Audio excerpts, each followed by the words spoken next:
Hi mga kadudes! Kapugong biyahero! Muling nagbabalik, Marites Dudes TV. At kung bago ka lang sa channel na to, baka naman po pwedeng makahingi ng isang subscribe dyan please. Aasahan ko yan ha.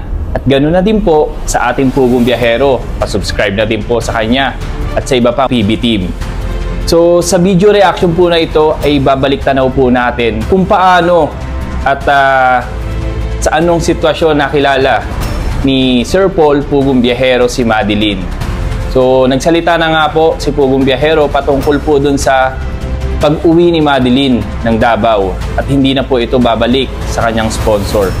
At sabi nga po ay doon na ito mag-aaral sa Davao at ang kanyang mga magulang na lang magpapaaral dito. So nag-live po si Sir Paul Pugong Biyahero. At kung gusto niyo pong mapanood yan, ay puntahan niyo po ang kanyang channel at pindutin niyo lang po yung live. So, nandun po yung kanyang live noong nakaraang gabi. So, ngayon naman po ay ibabalik tanong natin. Magbabalik tanong tayo kung paano ba at saan ba na kilala ni Sir Paul Pugong Biyahero si Madeline. At dito nga po, dito na yung may nag-offer ng scholarship para sa kanya. Yun nga po yung sponsor niya ngayon na si Tita Laluet. Pero bago yan, intro muna tayo.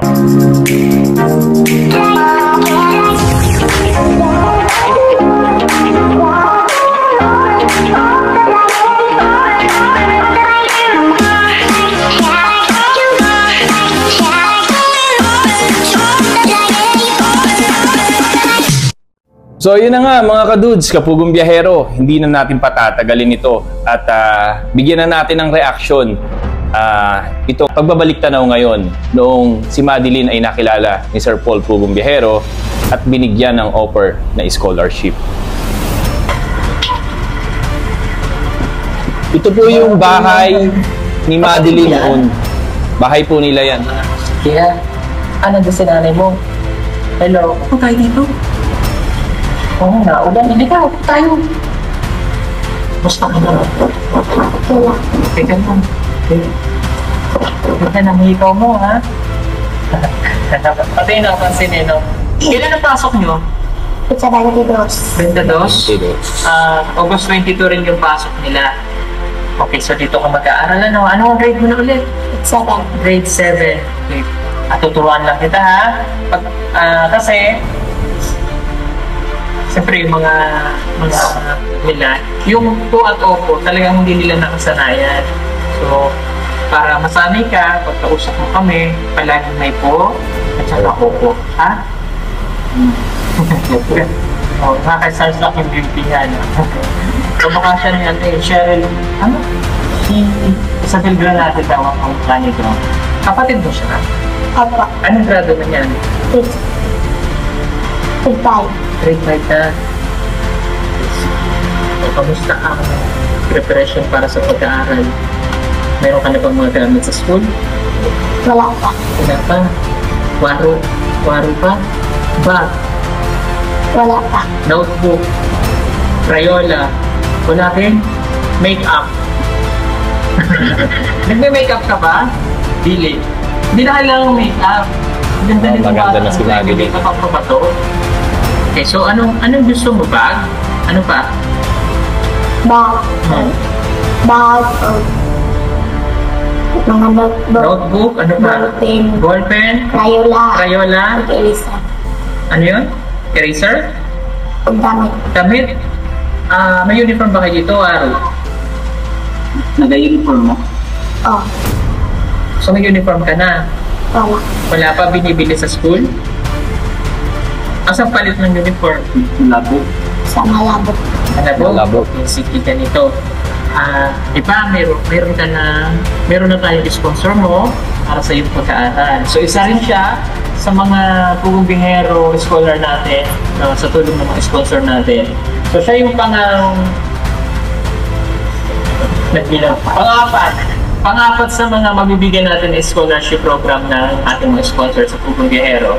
So si Madeline na pang-apat sa mga scholar natin. Ang sponsor niya po, maraming salamat kay Tita Lea Laluet. na mag-sponsor ng iyong pag-aaral hanggang college. Grabe, narinig niyo yun mga kadudes, kapugong biyahero. Sponsor ni Madeline, pag-aaralin siya hanggang college. Biruin niyo po yun, di ba? Hindi ka na mag-iisip pa. Kahit yung mga magulang niya po, hindi na mag-iisip na makakapag-aral ba tong anak ko hanggang college, mapapag-aral ko ba to? Pero ito po, dumating po ang isang pugong biyahero sa kanilang tahanan, sa kanilang lugar, at nag-offer ng ganitong opportunity na may mabait na sponsor na pag-aaralin siya hanggang college. Diba po? Pero sa ngayon, grabe. Sayang na sayang talaga yung opportunity na ibinigay ng sponsor at ni Sir Paul Pugong Biyahero para sa kanya. Dahil babalik na nga po siya ng Davao at doon na siya mag-aaral. Kaya hindi po natin masisisi si Sir Paul sa kanyang naging saloobin na nakakadismaya. Diba po? Biruin nyo po, ayan si Sir Paul nung mga panahon na yan, I think this is 1 year ago. So, halos lahat ng mga kailangan ni Madeline sa school supplies. Hindi pa siya papunta ng Maynila niya hindi pa siya pupunta, pero dito pa lang pinuprovide na niya yung mga pangangailangan ni Madeline.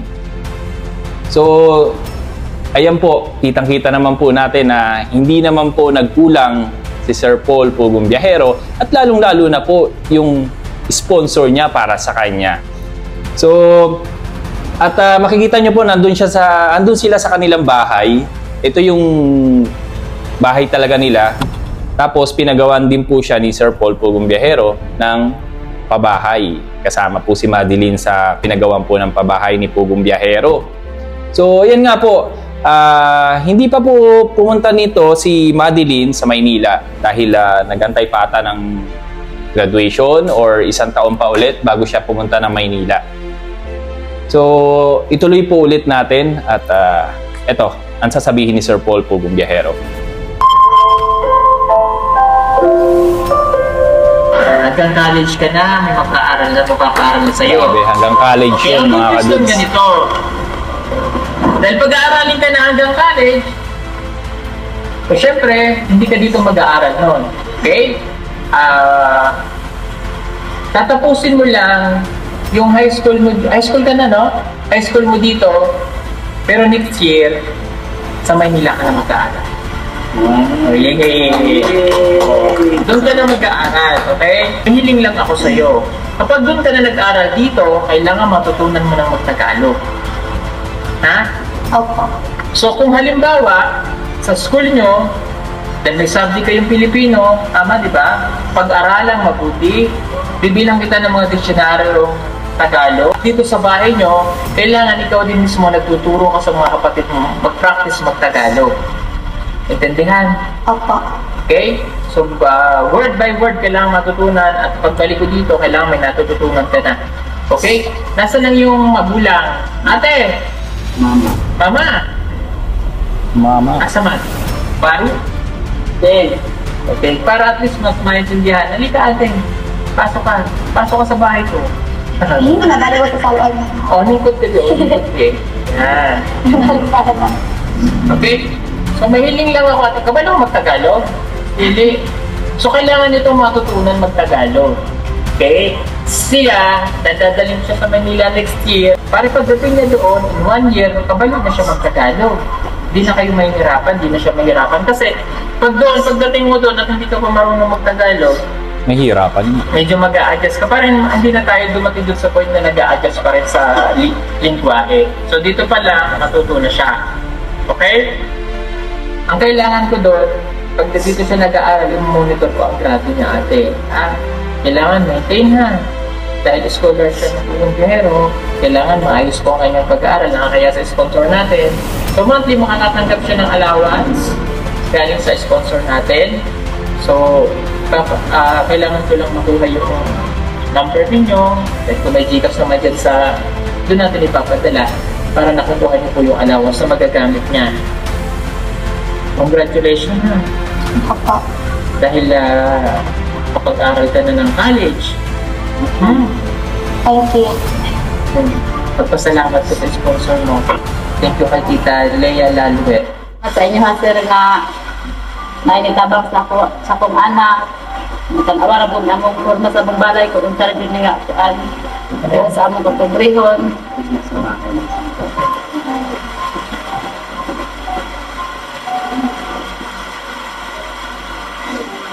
Kung sarap ko lang buhangin sa sir, wala nang dyan ang inikalag na dyan, sir.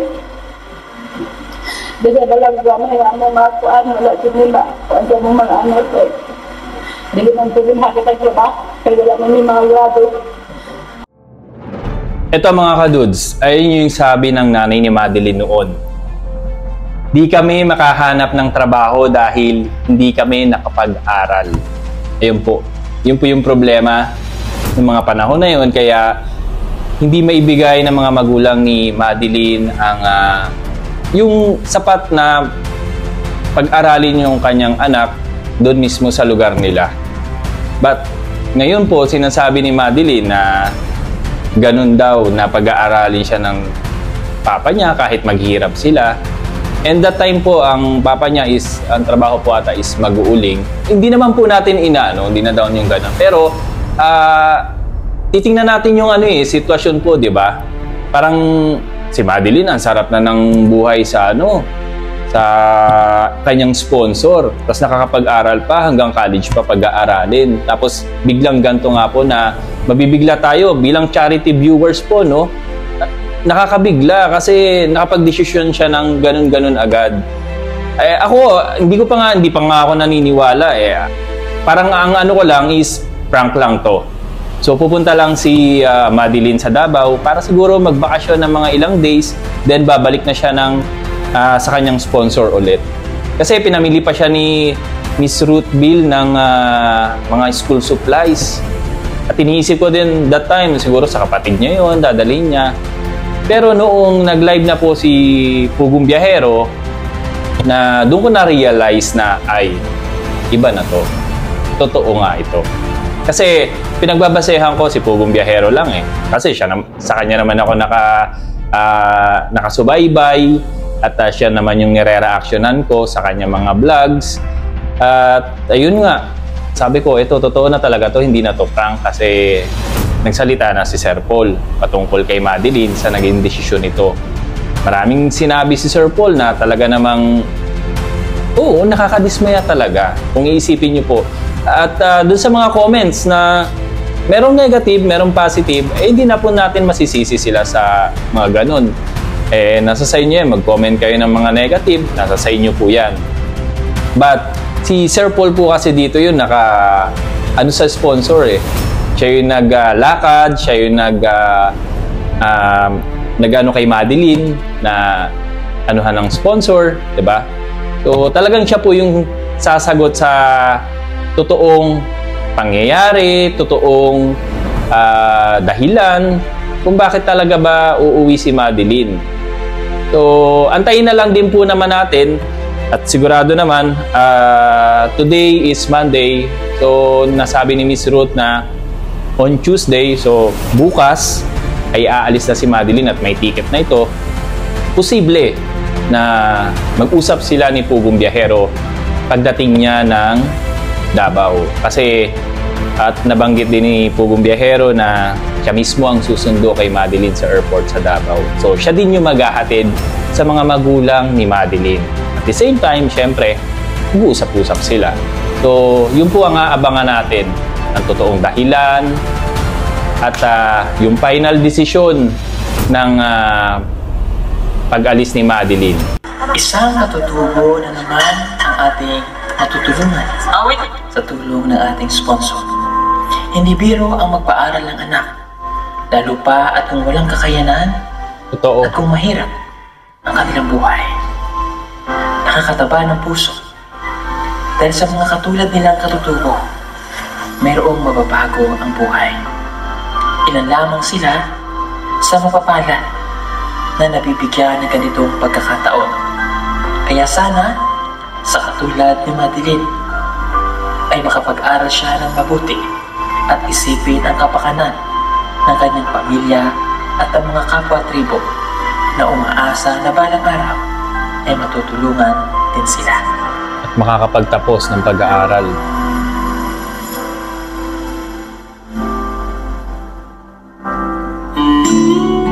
Nilagang saging para sa kanyang pamilya ang pananghalian ni Madeline.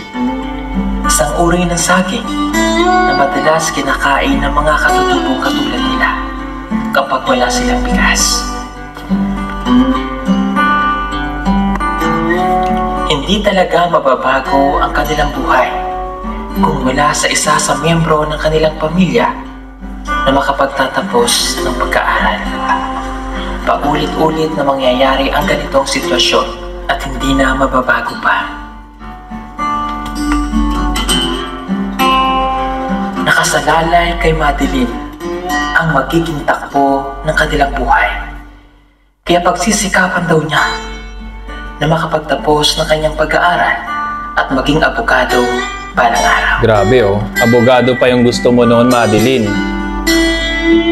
Which is, wala ka na sanang iisipin. Sayang.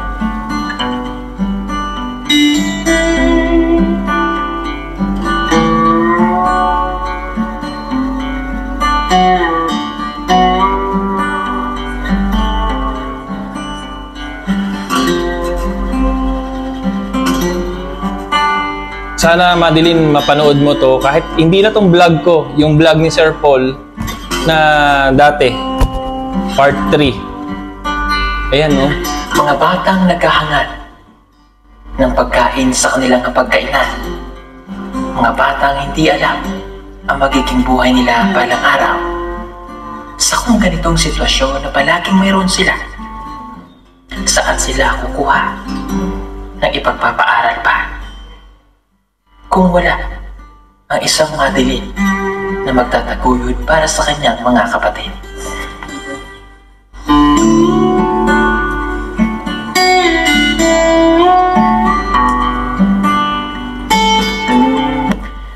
Habang tinititigan ko ang kanilang sitwasyon, ang mga batang uhaw, mga batang sabik, sa ibang pagkain na sana'y nasa kanilang harapan, nakakalungkot. Pero ito ang buhay na mayroon sila na ipagpapasalamat sa may kapal dahil kahit paano ay nakakakain sila. Ang pagkain po nila ay nilaga, saging na ilaw, na nilaga. So, minsan kamuting kahoy or gabi. Ngayon naman, itong nilagang saging. Wala kayong sudan. Ganito lang. Asin lang. So, okay na yun sa pananghalian nyo. Okay na yun? Okay. Ito yung saging na, pwede rin siyang pinapahiyog, di ba?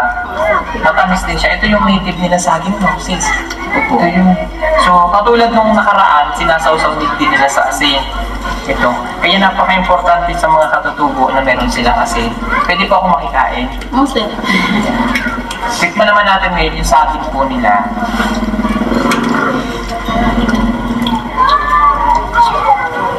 Tuloy ng mga kabayan, ganito na yung kakainin nila, walang ulam, walang ibang sustansya para sa mga bata. Malulusog silang tingnan, pero yung sustansya na iba, proteina, protein, ito malaman to sa potassium, saging. Pero ibang sustansya hindi nila nakukuha dahil ito lang yung kanilang kinakain. Hindi nyo pwedeng lagyan ng ulam to.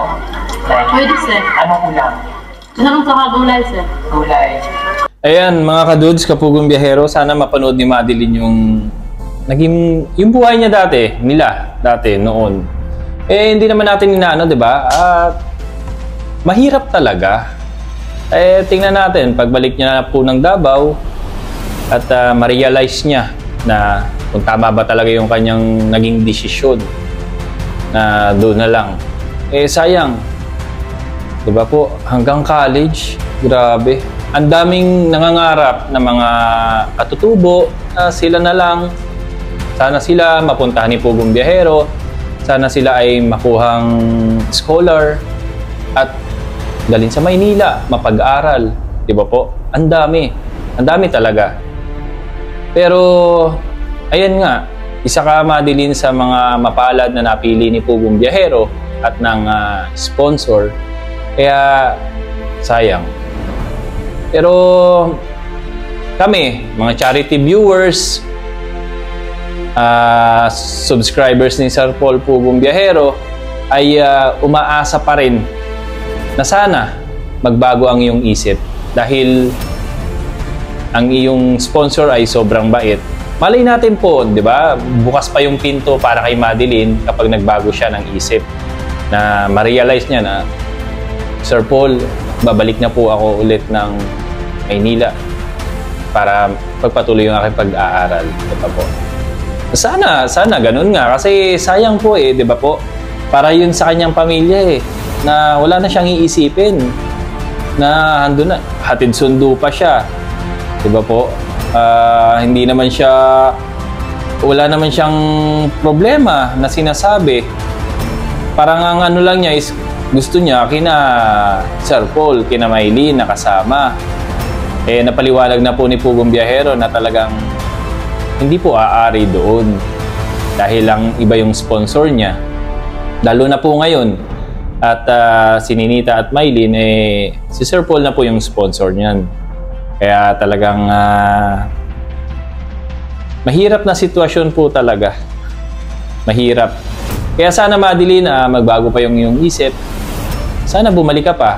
Umaasa pa rin kami sa pagbabago ng iyong isip na siguro nabigla ka lang sa iyong naging desisyon, na mismo lang yung iyong pamilya, gusto mong umuwi ng Davao.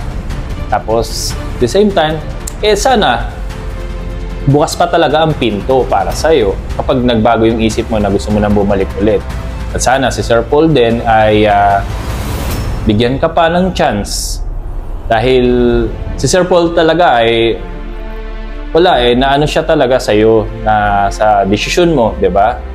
Nakita mo naman sa live, sana napanood mo yung live ni Sir Paul. So yun lang Madeline, umaasa pa rin kami sa'yo na sana magbago yung iyong isip pagdating mo ng Davao. Sana sabihin mo na lang na pwede ka naman mag-sorry na nabigla ka lang o ano nasa sayo yan, decision mo yan Madeline. Hindi namin hawak yung iyong isipan. Kami ay taga-subaybay mo lamang dito sa iyong buhay at hanggang sa mararating ng iyong pangarap. Andito kami mga charity viewers at nakasuporta kay Sir Paul Pugong Biyahero. So, yun lamang po ang reaction natin sa ngayon at abangan po natin ang pagdating ni Madeline sa Davao at ang pagkikita nila ni Pugong Biyahero at ng kanyang mga magulang. Muli po, ito si Marites Dudes TV. Hanggang sa muli. Bye-bye!